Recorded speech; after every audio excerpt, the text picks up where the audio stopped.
Good evening, Maria Vladimirovna. We would like to ask you to comment on the recent statements by German Chancellor Friedrich Merz. He stated at a conference organized by the newspaper Süddeutsche Zeitung that the world order familiar to Western countries has come to an end, and that the contours of a new world order are unclear, but its formation is possible only with the participation of Germany's European neighbors.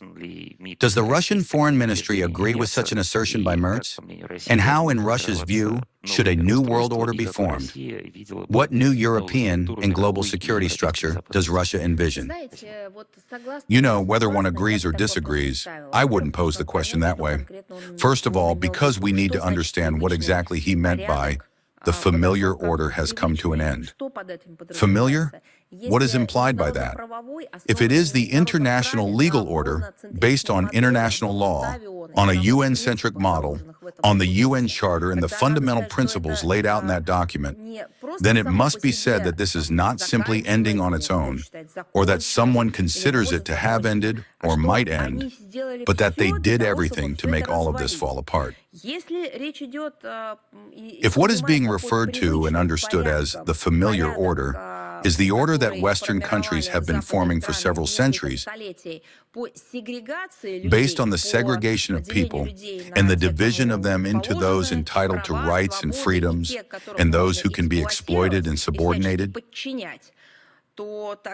then perhaps he needs to somehow reveal this topic, repent for those years and centuries, say that they renounce this ideology.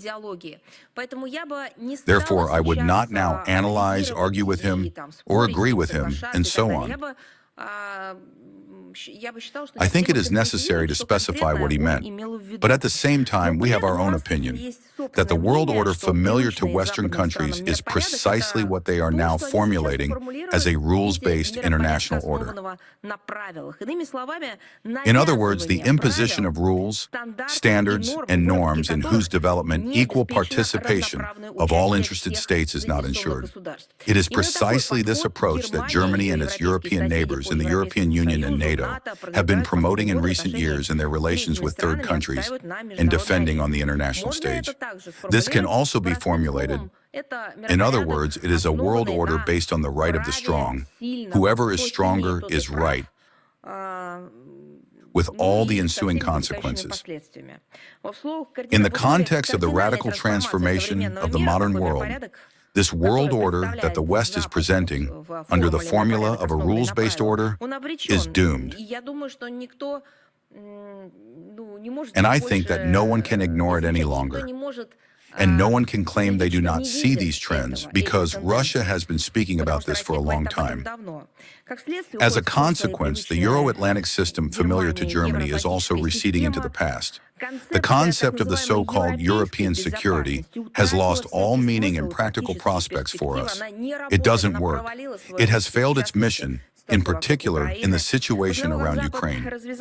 After the West unleashed an unprovoked hybrid aggression against Russia, supposedly in response to the special military operation, but everything had been in preparation long before, it became finally clear that the previous security model, which we were building relying on Euro-Atlantic institutions, ceased to exist.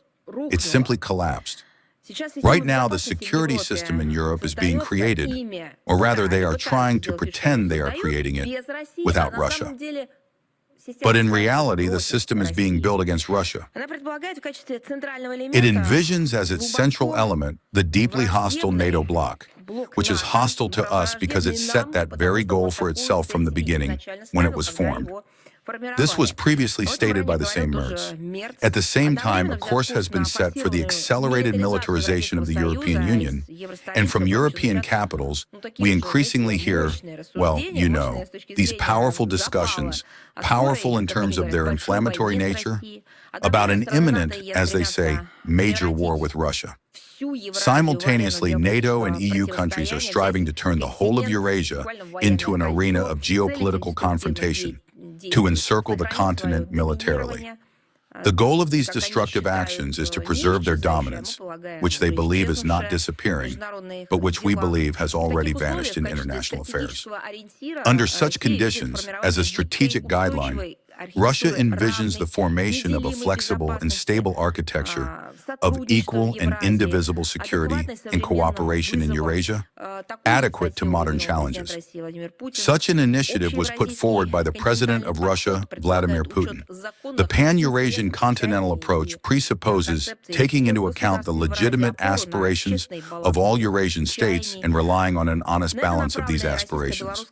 This is also the purpose of the Russian-Belarusian idea of developing a Eurasian Charter of Diversity and Multipolarity in the 21st century, in which it is planned to set out the principles of interstate interaction in the sphere of security.